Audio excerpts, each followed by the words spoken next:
De volta ao vivo, já tem Oficina da Moda com o estilista Gerson Brito. O nosso assunto agora é déficit de atenção. Segundo a Associação Brasileira de Déficit de Atenção, cerca de 3 a 5% das crianças brasileiras sofrem de TDAH, das quais 60 a 85% permanecem com o transtorno na adolescência. Tem alguma dúvida sobre o assunto? Participe comigo.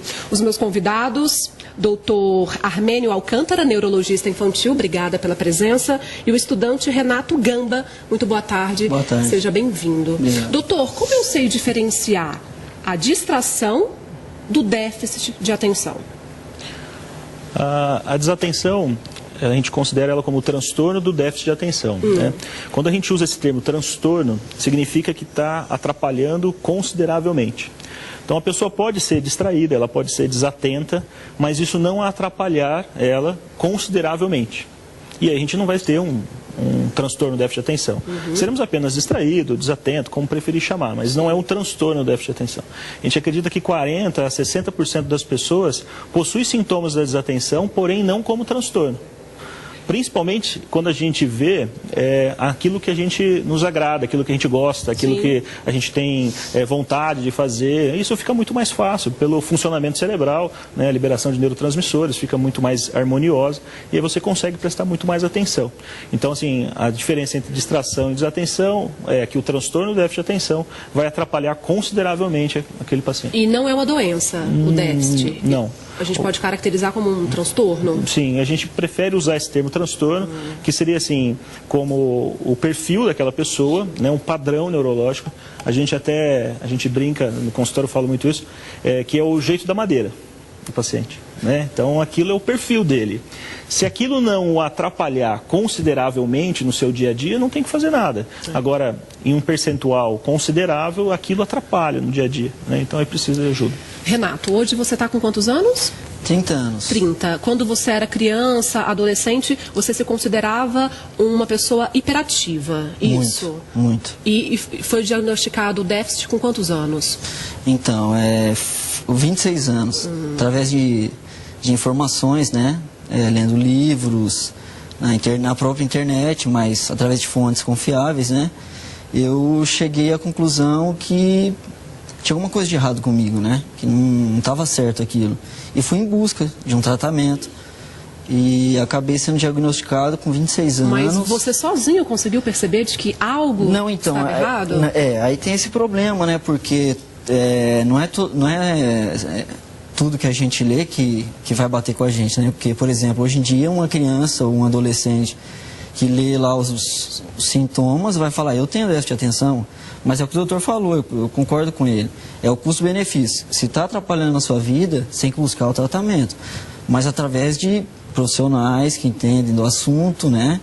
E buscar informações em locais onde tem um embasamento científico, né? Isso é muito bom, né, doutor? Porque ele sentiu que algo estava errado e foi procurar saber mais sobre o assunto, procurar ajuda. Sim.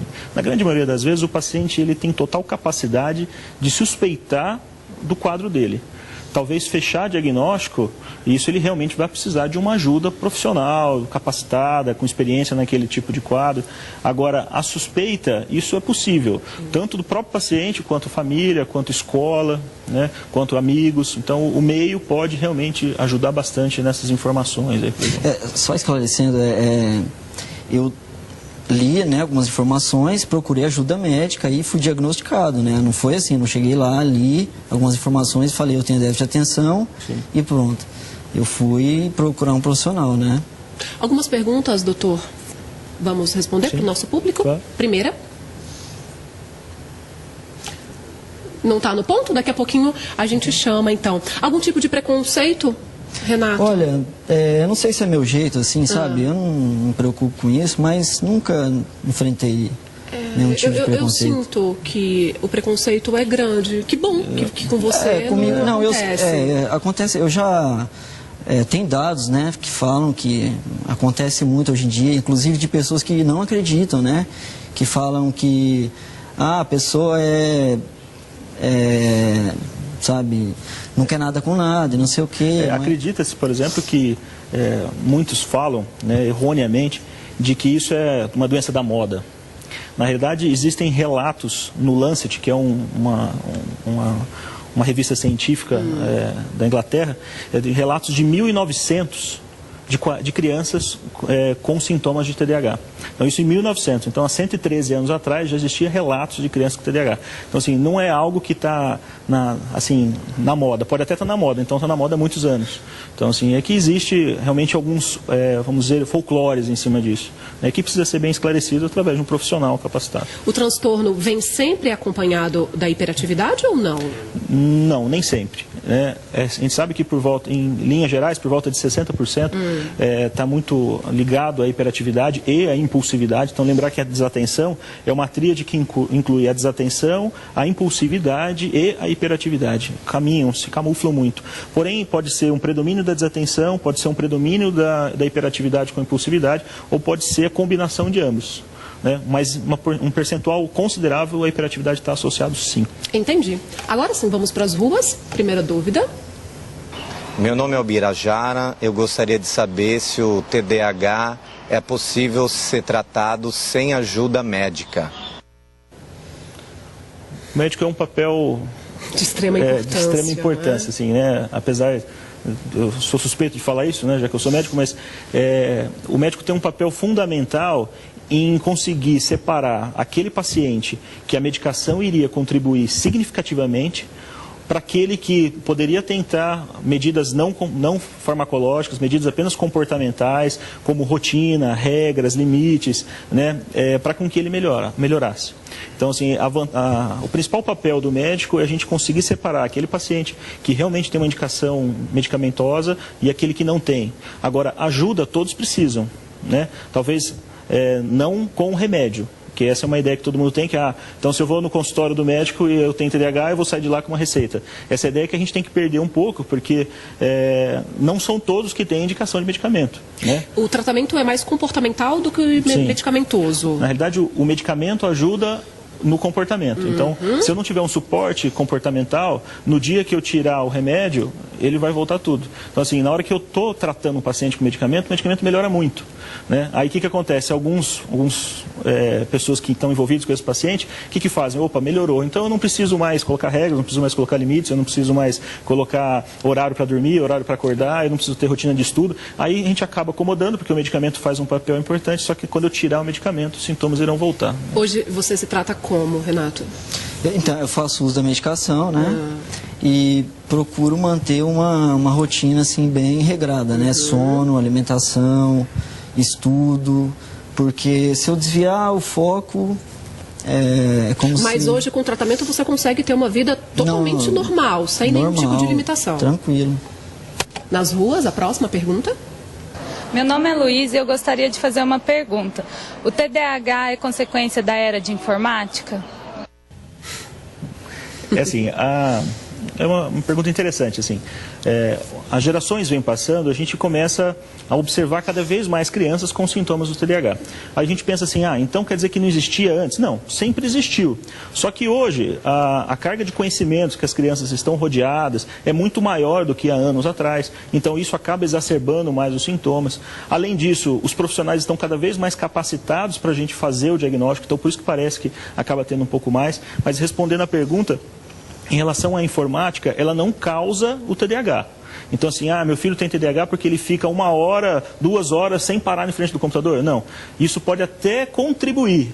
Porém, aí voltando naquele assunto de que aquilo que nos agrada, que nos atrai, a gente presta mais atenção, muitas vezes eles não têm dificuldade para prestar atenção no computador, no videogame, isso eles não têm muito. Então a informática, ela não causa, ela pode até contribuir em alguns momentos, mas não é o vilão da história, não. E o transtorno, ele está muito mais presente em crianças, né? Sim, aí como você disse, brilhantemente, por volta de 60% a 80% das crianças vão acabar persistindo isso na vida adulta, né? Um percentual pequeno, mas existe um percentual que melhora muito com a idade, com a maturidade tende a melhorar muito, né? Tanto é que é muito comum a gente ter queixas de inquietude, de hiperatividade até os 12 anos de idade, depois os meninos tendem a ficar muito mais tranquilos, mais calmos, tanto é que a mãe precisa falar, vamos filho, levanta desse sofá, faça alguma coisa, naquele mesmo menino que alguns anos atrás não parava quieto, era super hiperativo, né?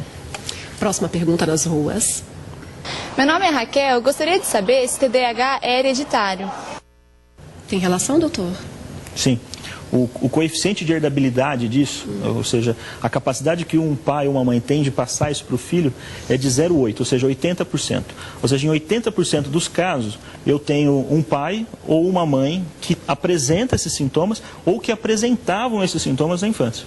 Então, a carga genética é muito grande, extremamente grande. Então, tanto é que é muito comum, a gente faz o diagnóstico no filho, e aí o pai começa assim, mas eu era igualzinho a ele. E aí a gente começa a ver que realmente o pai também tinha, apenas a gente não tinha ainda essas maneiras de fazer o diagnóstico alguns anos atrás. Os teus pais, Renato? Olha, lá em casa, Tem? meu pai, ele, né, aproveitando a deixa do doutor aqui, quando eu fui diagnosticado, ele foi junto comigo, ele teve uma conversa com o doutor também, e ele também foi diagnosticado com déficit de atenção. Só que o problema é que a manifestação do meu déficit de atenção é muito maior do que a dele. Então, assim, não causa problema para ele. Aí é aquele caso Talvez por essa questão da maturidade. Exato, que o doutor disse, não precisou, né, intervenção médica, nada. Agora, no meu caso, teve que partir para outras, né? Entendi. Obrigada pela presença, Renato. Doutor, tem alguma informação a mais para complementar para as pessoas que estão em casa?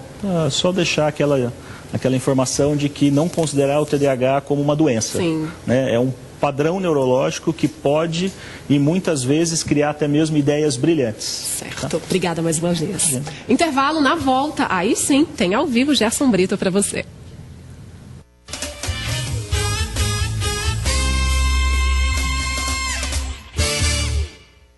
Semana de tapetes e colchões Tanger. Todo o setor em 10 vezes sem nada de juros. Colchão para solteiro 10 vezes de R$ 7,49. Tapete Natura 1 por 1,5, 10 vezes de R$ 7,29. Semana de tapetes e colchões Tanger, só até sábado. O Imóvel da Sustentabilidade com Segurança. A nova dinâmica da assessoria jurídica e contábil na compra, venda e no aluguel do seu imóvel. Tradição de mais de 30 anos no mercado. Nova Dinâmica Imóveis. Casemiro Dias 763. Prudente. Expo Verde 2013 em Adamantina, o acontecimento do ano na região. De 4 a 8 de setembro, praça de alimentação, exposições, rodeios e grandes shows todos os dias com artistas renomados. Entrada franca, realização Prefeitura de Adamantina. Precisou de dinheiro? Pensou MT Cred. Oportunidades incríveis para você fazer o seu empréstimo e sair da dívida ou realizar o teu sonho. Em até 60 meses para pagar. Planos de crédito consignado para aposentados e pensionistas do INSS, funcionários públicos, de empresas privadas, autônomos e muito mais. Fazemos também financiamento e refinanciamento de veículos e imóveis. Não perca tempo, ligue agora.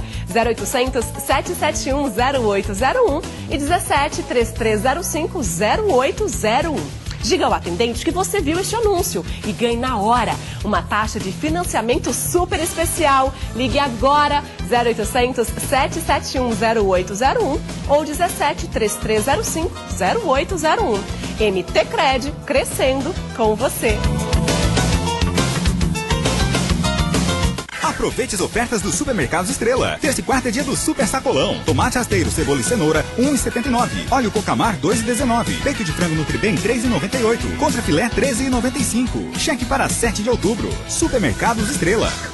A Nova Tia Churrascaria está moderna, ampla, grande estacionamento, buffet completo, cada dia um prato diferente e as melhores carnes, com a qualidade que só a Nova Tia Churrascaria pode oferecer. Amplo salão com mais conforto e uma bela vista panorâmica, acesso por elevador, aluguel do espaço para festas, eventos e casamentos. Nova Tia Churrascaria, Rua Padre João Goetes, Antiga Prudem Trator, 18 3908 6563. Confira os melhores momentos da 14ª Corrida Matilate Nardini e Corrida Kids. Sábado, às 9h30 da manhã, aqui na tela da Band. Realização: Laticínios Matinal e Nardini Agroindustrial.